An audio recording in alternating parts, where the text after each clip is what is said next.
Hello, Sure. everyone. I'm Ivo Daalder, president of the Chicago Council, and this is World Review, our weekly look at news from around the world, brought to you by the Chicago Council on Global Affairs. It's Friday, April 7th. This week, Vladimir Putin and Donald Trump, both in the dock. Then a look at the European leaders visiting Xi Jinping, just as Taiwan's president is visiting the United States. And finally, the 25th anniversary this day of the Good Friday Agreement that ended the troubles setting the United Kingdom against Ireland over the future of Northern Ireland. Here to talk about these issues are Deborah Amos, international correspondent of NPR, Philip Stevens, contributing editor of the Financial Times and publisher and writer of Inside Outside Substack's newsletter, and Nirmal Ghosh, the U.S. Bureau Chief of the Straits Times. Wonderful to have all of you here today. Deborah, let's start with you. It was a couple of weeks ago already that Vladimir Putin was indicted, not quite indicted. He was a warrant for his arrest was issued by the International Criminal Court on really a remarkable and an extraordinarily depressing set of issues: the deportation of Ukrainian children into Russia and away from Ukraine. You've looked into this. Tell us a little bit about what is going on and how bad the situation is and what it really means. So this indictment is as unprecedented as the one for Donald Trump, especially because it comes from the International Criminal Court, who for 20 years has not been able to have an indictment outside of Africa. And a year after the Russians roll over the border, I think there was some pressure for the ICC to deliver because there's been this historic rush to investigate war crimes in Ukraine. There are 6 nations that are called the Joint Investigative Committee at the ICC, and their investigators are all over the place. But let's talk about specifically what this is about. This is about the illegal deportation and transfer of Ukrainian children into Russia. And it wasn't just Vladimir Putin who was indicted, it was his commissioner for children's rights. I mean, there's some irony in this title, but Maria Lvova-Belova was also indicted. Now, Vladimir Putin's response to an indictment was the same as we saw in New York with the former President Trump, which is to challenge it, to ignore it, to say it wasn't legitimate, and to go so far this week because the Russians for 1 month are in charge of the Security Council to bring Maria Lvova to speak to the council. It was such a controversial move that the British and the Americans walked out when she spoke and blocked a video recording of her testimony, saying that it was just not right for the UN to give her a platform for disinformation, because the Russian version of this is that this is a humanitarian project, and they are taking children who've been abandoned by their parents to Russia for safety. The Ukrainians say that's hogwash. They have taken many children without the permission of their parents, and they are sending them off to be adopted or into foster homes. It's a really remarkable idea that someone who is wanted for arrest can appear at the UN Security Council. It really is quite remarkable, even if it's by video. Nirmal, you were in New York. You were across the courtyard reporting from the scene, not of the crime, but of the beginnings of the judicial process, the formal reading of the indictment and the declaration of not guilty by Donald Trump. Describe a little bit about that, but more importantly, how were you explaining to your readers in the Straits Times back in Southeast Asia what this meant, not only for the United States, but in some ways for the world? Yeah, thanks. Well, basically, it went off without much of a hitch. There was a very raucous crowd outside, as we all saw on cable and all that. They were separated from each other. The NYPD was on top of things. We were more in danger of being trampled by hordes of journalists, actually, than by protesters. It is, that kind of circus. Well, the way I reported was, look, the arraignment fed right into his narrative, communists, global elites and all that. We have to remember that Manhattan's liberals have been making fun of him for years, well before he ran for president. So, and he got a very significant bump from this politically. It was a gift. In fact, just as an aside, I still see a lot of, one would think, seasoned analysts and commentators speculating that he is defeated, even that he is afraid. And we've heard all that before, and we should all know by now that it is a huge mistake for the haters and loathers to dismiss Donald Trump. As for going forward, this is going to drag on. I think the trial will be up against the primaries next year.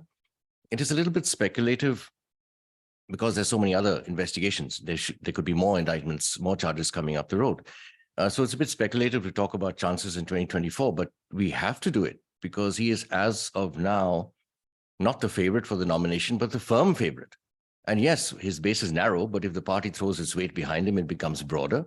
If the party dishes him, they have to contend with a split in their vote bank, with Trump a sort of a wild card or a kingmaker. And I'm not a historian of American politics, but I think that would be genuinely uncharted territory.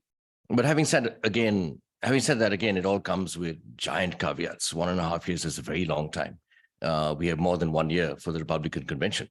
President Biden, meanwhile, I think interestingly, is being presidential. He is avoiding being drawn into the drama, and that's a good strategy. You don't pour oil on a fire that is burning of its own accord. He is vulnerable as it is. Democrats are apparently in two minds over him running. Ironically, he may be the man to beat Trump if Trump is the candidate. And the Democrats don't have any other candidate jumping out of the bench right now. So there are a ton of ifs in there, but as of now, that is what it looks like for now. And I think earlier you had mentioned the U.S. is standing, someone had mentioned the U.S. is standing in terms of the justice system. And that's a complicated one. I think opinion abroad of Donald Trump during his presidency was split roughly along the same lines as everywhere else. The liberal left saw him with distaste, but it was complicated by the fact that he did want an end to U.S. involvement in wars. The right largely favored Trump. His tough line on China grated, but was also appreciated by those like India, for example, who view China as a threat. So now the justice system is under attack by half the voters in the country as politicized. But, much as the rest of the world does hold the U.S. justice system in very high esteem. I remember Yemeni and Hamtramck telling me in this country, there is still justice. I think the world also understands that it is weaponized at very high levels. Remember Bill Clinton at those televised hearings. And his last few years, including the storming of the Capitol in January 2021, have done a lot to persuade those with any illusions about the US to understand that it is like anywhere else. It is seen as dysfunctional. That and other factors like shootings, crime, and so forth. It does somewhat erode America's reputation and credibility and soft power. Philip, I wonder how you see that. I think Nirmal makes a really important set of points. Of course, Deborah did as well with regard to Putin. And you do have a sense that sort of the rule of law, the way to think about accountability by the international community, both nationally and internationally, is being questioned here. You have a person who has a warrant of arrest on her head, allowed to speak to the UN Security Council, and you frankly not only have the Donald Trump himself, but the entire Republican Party talk about this as a political persecution, and we see a lack of accountability and what David Miliband has called a rise of impunity. And David worked with us at the Council and the Eurasia Group to put together an atlas of impunity on these kinds of questions. How do you see this, Philip? Yes, I think that's absolutely so. I think this sense that I think there was a sense a few years ago that we lived in a safe world, in that whatever the individual politicians were doing, there was a framework, the rule of law framework, which would keep the system standing up and working well. And I think Trump in particular, Trump in the US, his presidency undermined that, and what's happened since did. And Putin, Putin's lies, as it were, the sort of normalization of sort of lying has greatly undermined it. And it's been, in a small way, it's been imitated by politicians in the democracies.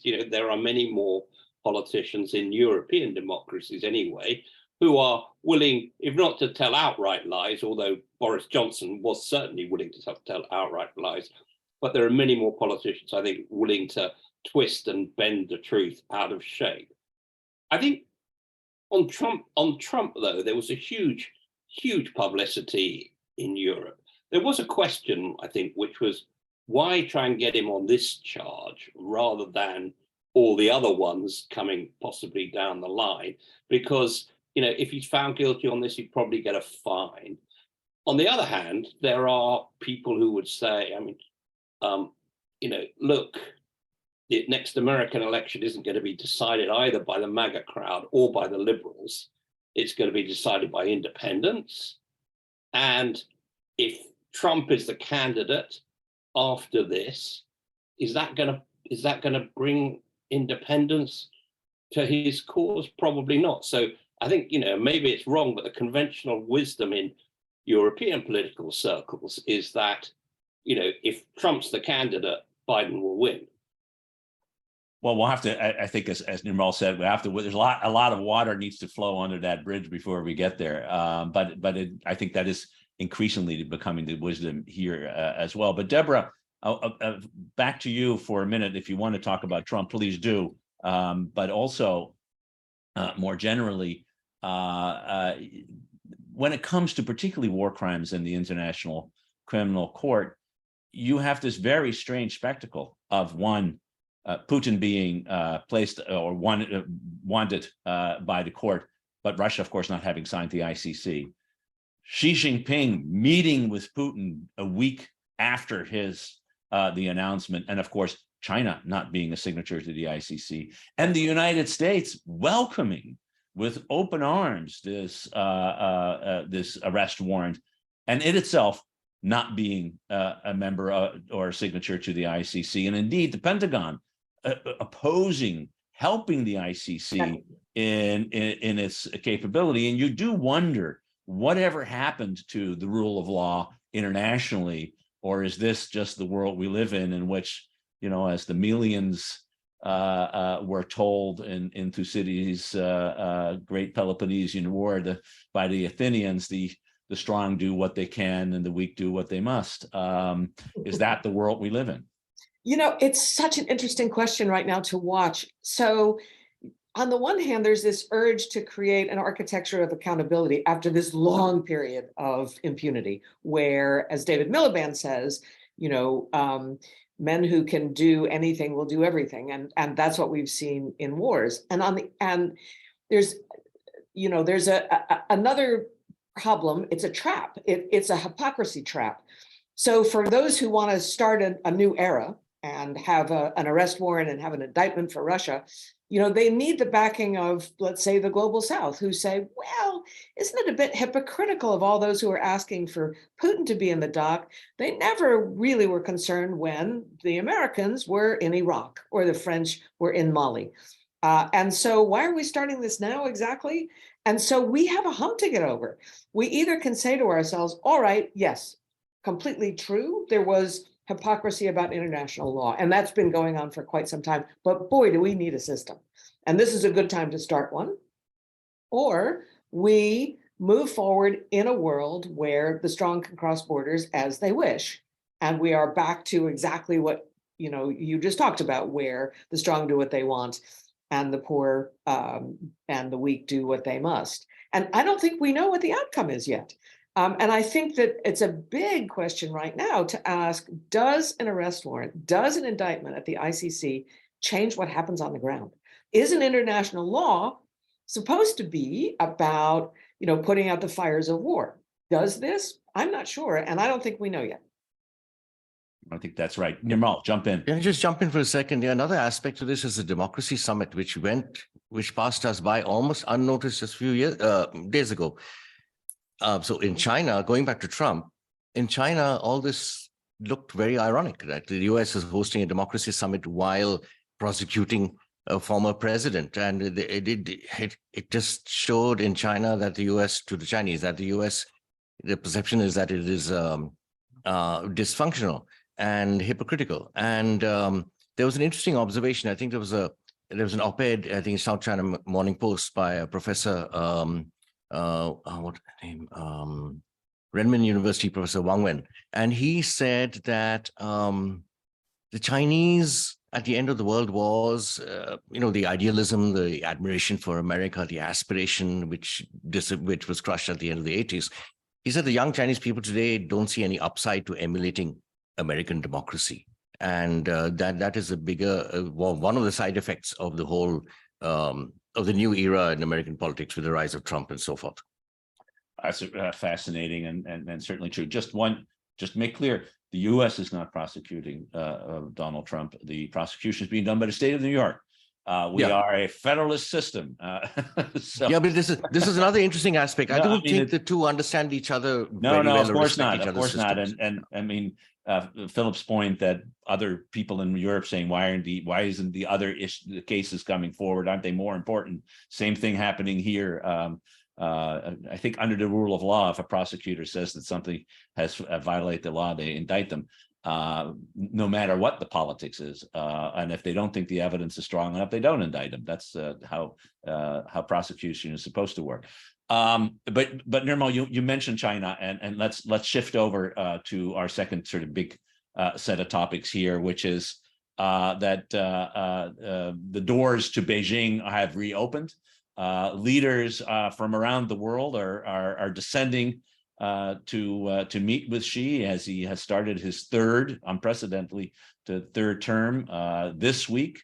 Both French President Emmanuel Macron and European Commission President Ursula von der Leyen are in Beijing and Guangzhou.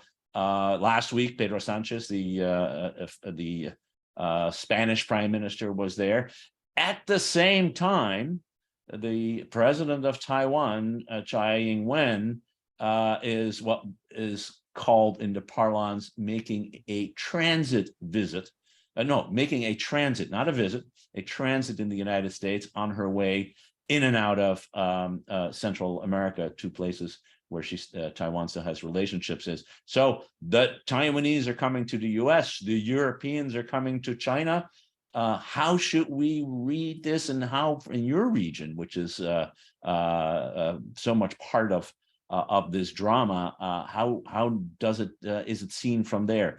Is this part and parcel of the larger game that is being played between the big powers, or is it something else? Yes, it is, and China's. Let's start perhaps with Tsai Ing-wen being in the States. China's response so far has been fairly muted compared to its reaction when Nancy Pelosi visited Taiwan in August last year, 22, which everybody, including a majority of Taiwanese themselves, thought was not a great idea. It served no tactical or strategic purpose other than to anger China. In fact, there was a Brookings report out just days ago which looked at Taiwanese views, and they found a considerable portion of Taiwanese voters worrying about entrapment by the US. So it was a good decision by Kevin McCarthy to host her in California.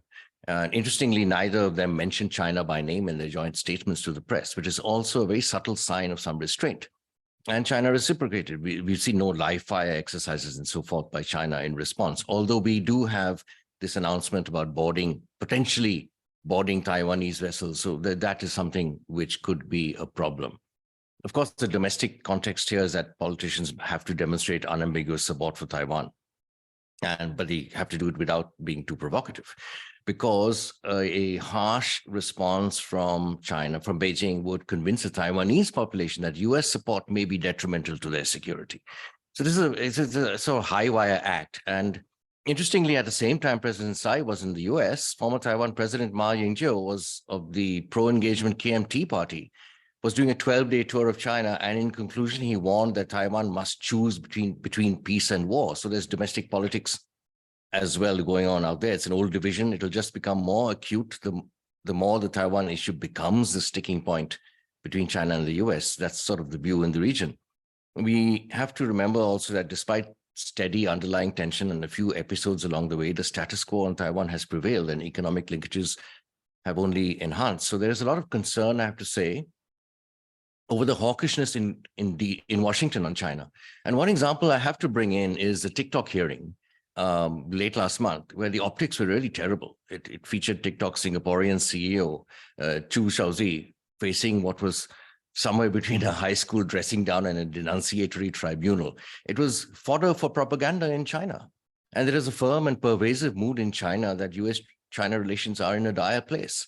And I think it is possible that Kevin McCarthy's hosting Tsai in the US is an indication that there is some cognizance of it.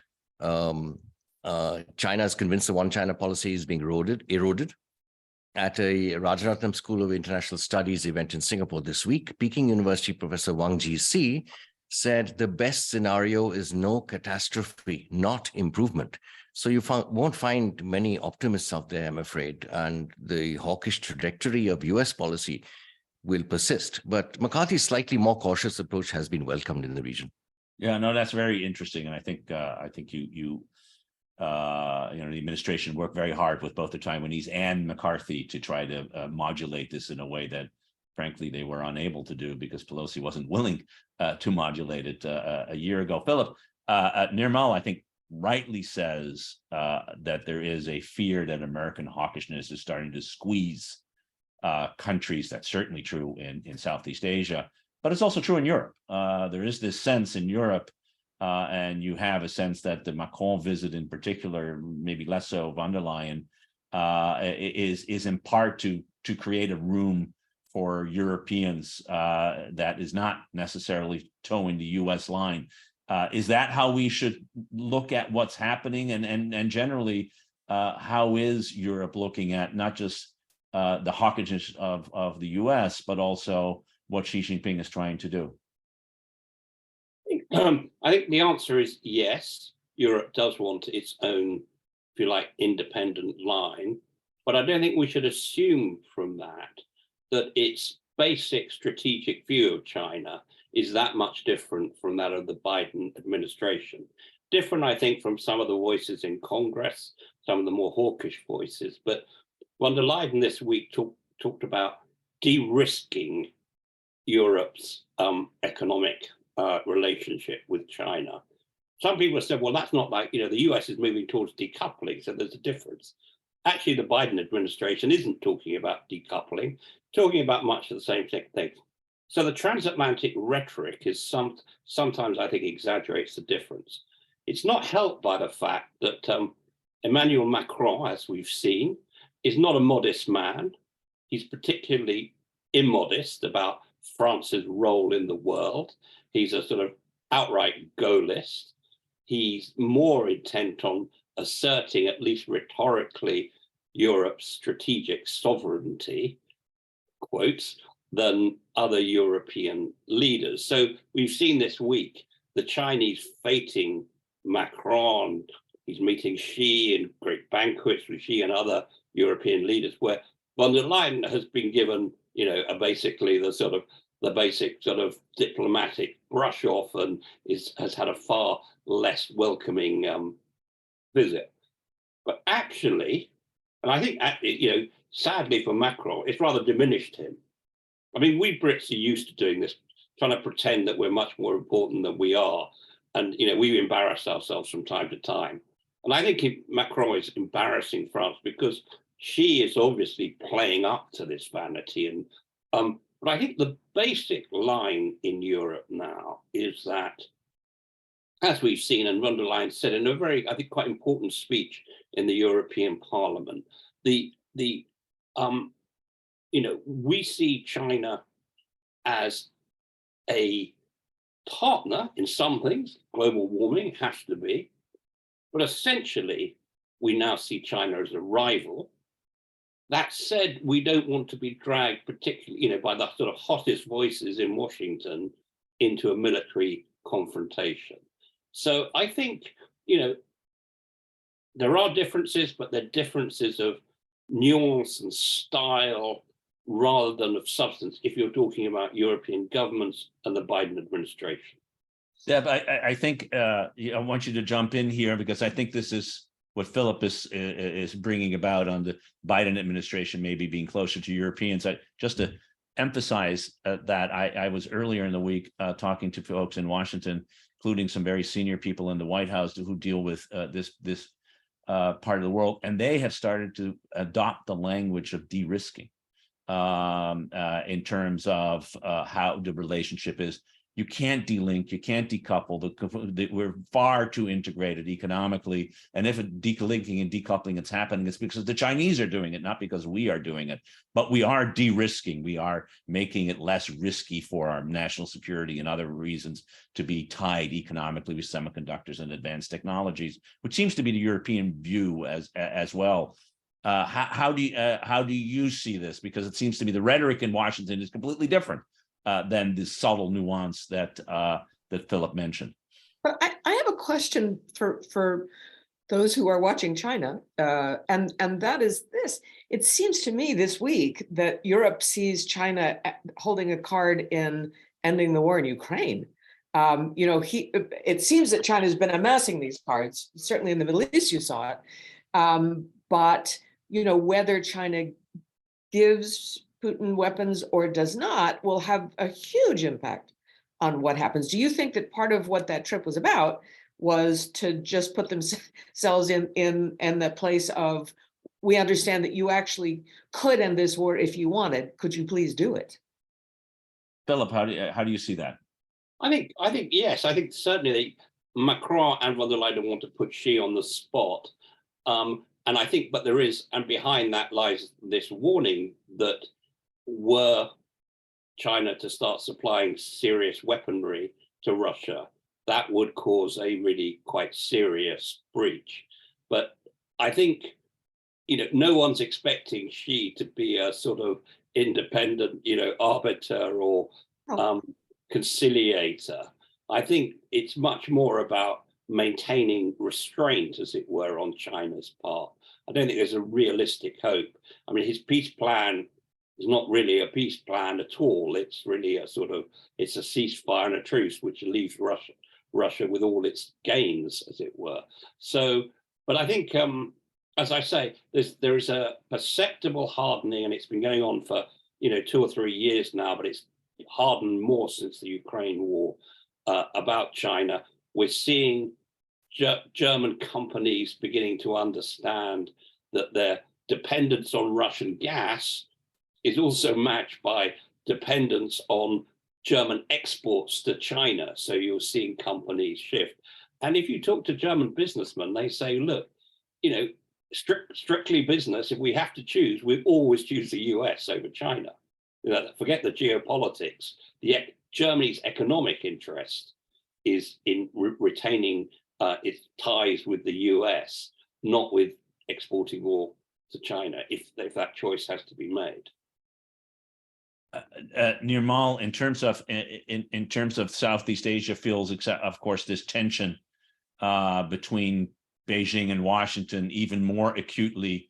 As the Singaporean Prime Minister has said many times to the United States audiences, don't make us choose because you may not like the choice we will make. But what about the possibility that the choice is actually not being made in Washington or indeed in Southeast Asia, but is being made in Beijing? That in some ways, the Chinese, and this is an emerging sort of view in Washington, it's the Chinese who are trying to de-link themselves, de-risk themselves by not opening up their markets, not being, von der Leyen made a big part of her speech was about leveling the playing field economically, but we can't have open markets in Europe if there is no open market in China, and that market is frankly not opening, it's closing more and more. Is that a concern that you hear when you talk to your colleagues back home in Singapore and in other parts of the region?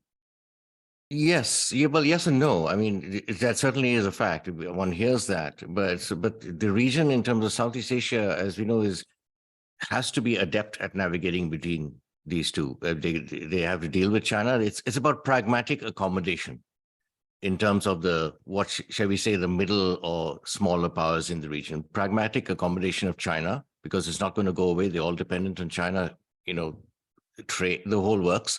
Whatever you mentioned, supply chains, trade, and so forth.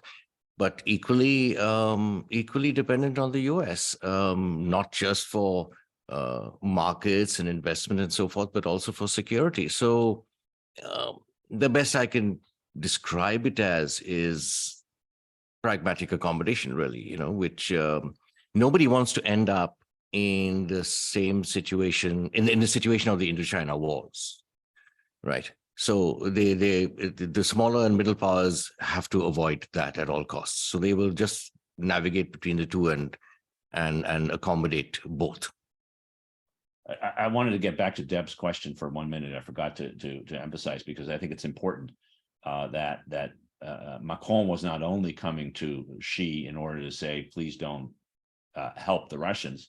He, as he said, wanted Xi to bring Putin to his senses and start ending this war. And it's pretty clear from the public statements that we have seen so far from the visit that Xi has no intent on undermining Russia in any way. He told von der Leyen that he will, at the right time, pick up the phone and call Zelensky, which is kind of hard to have a peace approach when you're not willing to talk to one of the two parties as a mediator, and frankly continued to justify the war in Russia's terms, that it was the imbalance and the problem that NATO caused for Russia that led to the war. And she repeated those statements again too, although he did say, which is it's good to hear that one again, that we shouldn't no one wants a nuclear war, and we shouldn't fight one, and that was an important part of it.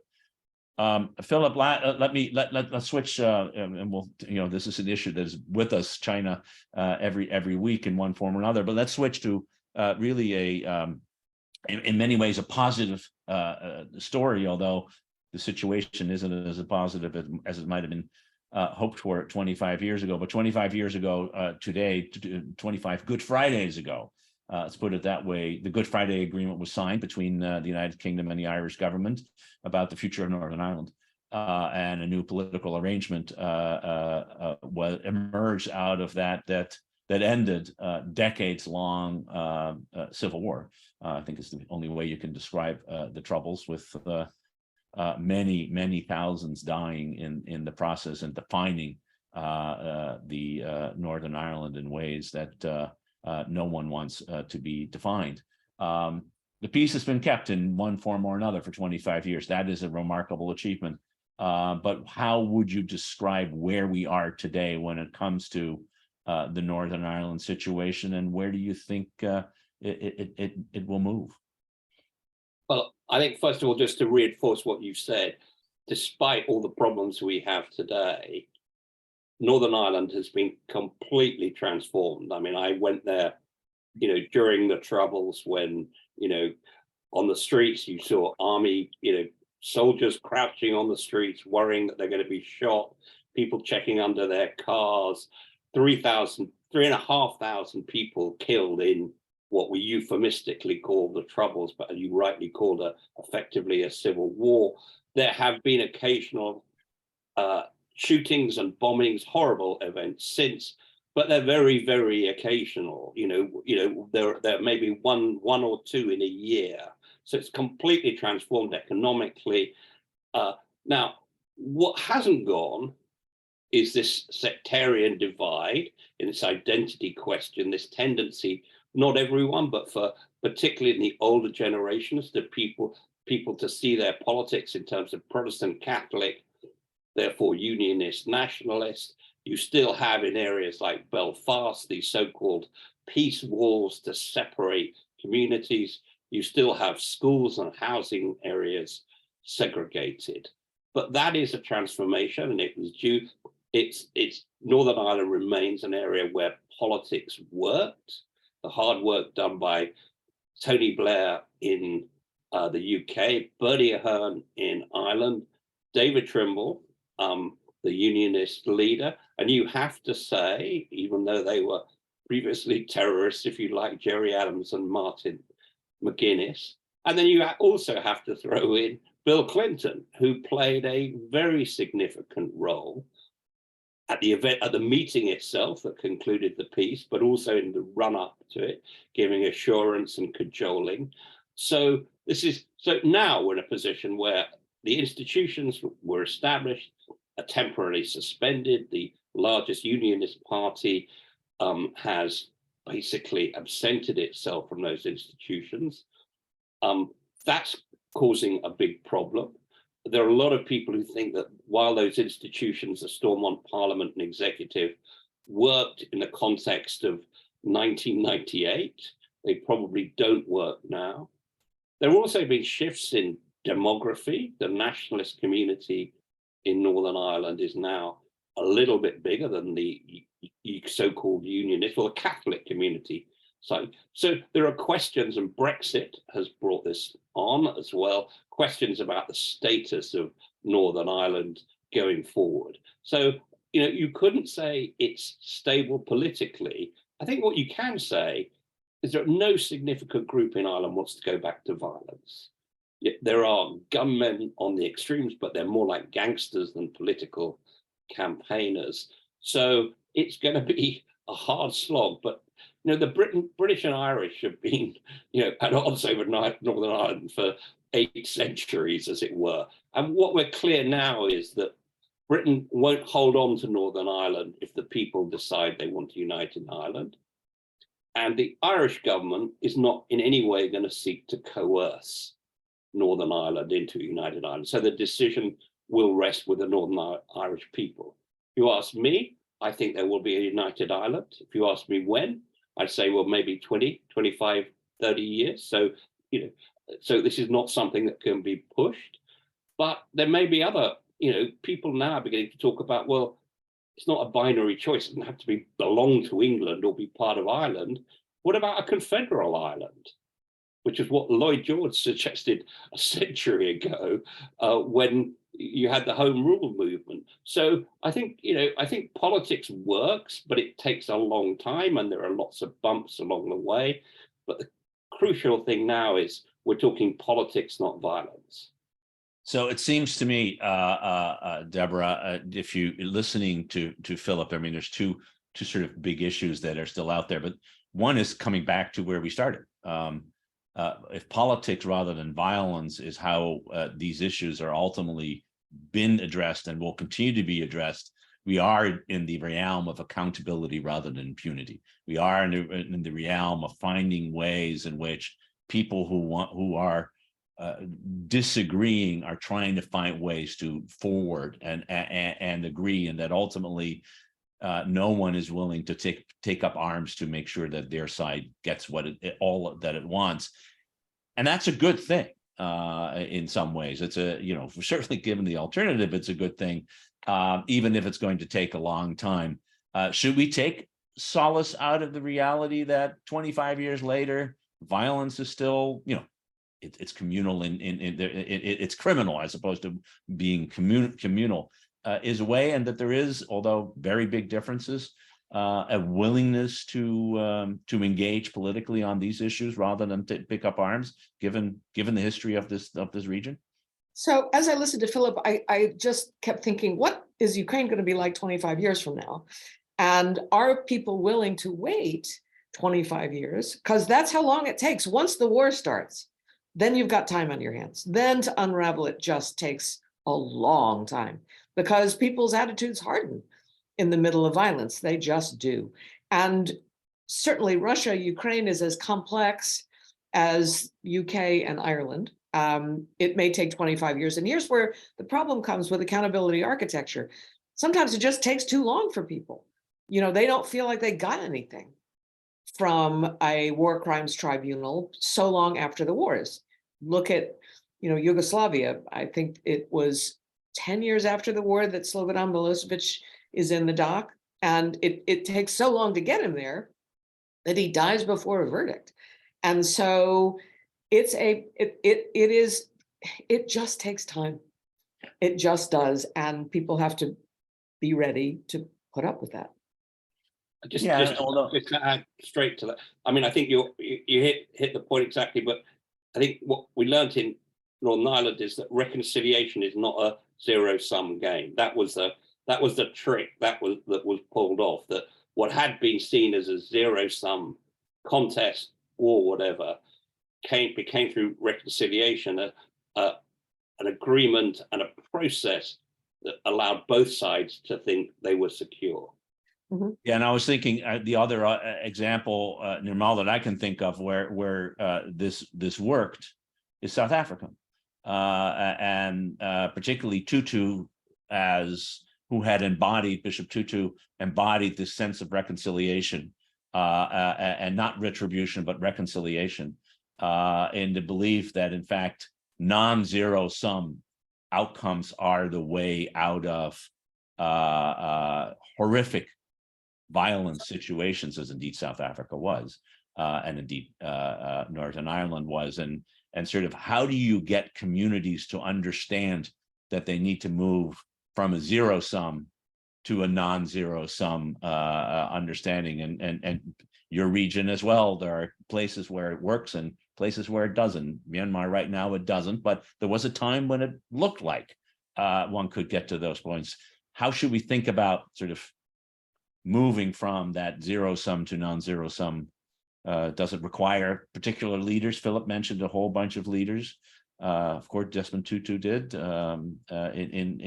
Same is true in Myanmar, but it may not be enough.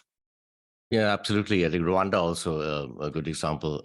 I think it requires extraordinary statesmanship, and it does require engagement. I